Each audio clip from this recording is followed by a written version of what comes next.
The sun dipped below the horizon, casting long shadows across the sacred forest of Abaye, home to the renowned Ọmọ Ọdẹ hunters.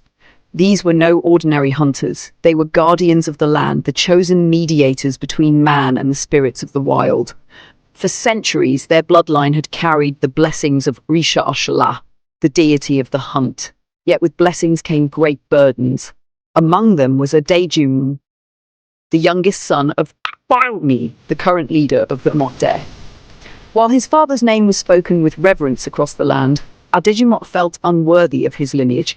The weight of expectation pressed heavily on him, and his peers, though respectful, doubted his readiness to inherit his father's mantle.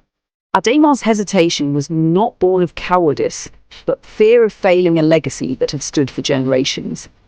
He spent his days in the shadow of his father, training with the bow and spear, yet questioning if he would ever be good enough.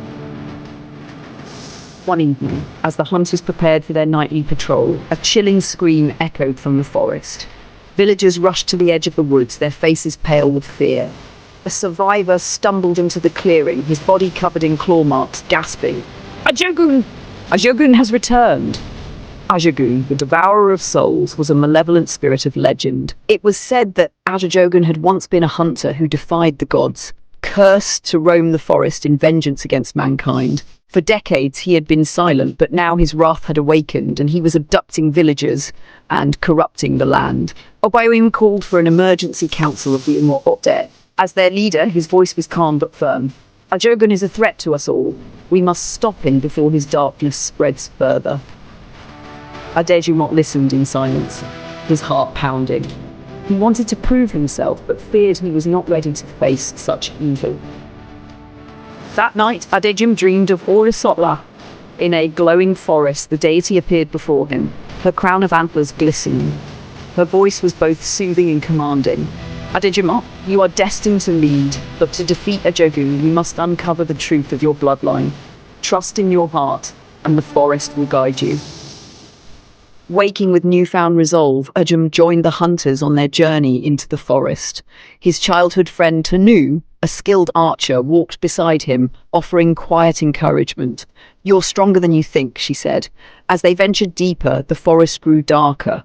The air was thick with an unnatural chill, and strange symbols glowed on the trees. The hunters moved cautiously, their weapons at the ready. As they rested by a campfire, Adéjùmò overheard a heated argument between his father and another hunter, a close ally of the family. To Adéjùmò's shock, Badejo accused Obayim of hiding a terrible secret about Ajogún's origins. "The spirit was once one of us, wasn't he?" Badejo demanded. "You knew and said nothing."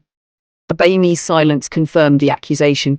Ajogún had indeed been a member of the Ọmọ Ọdẹ, a once great hunter who had fallen to greed and defied Rishotlah's will.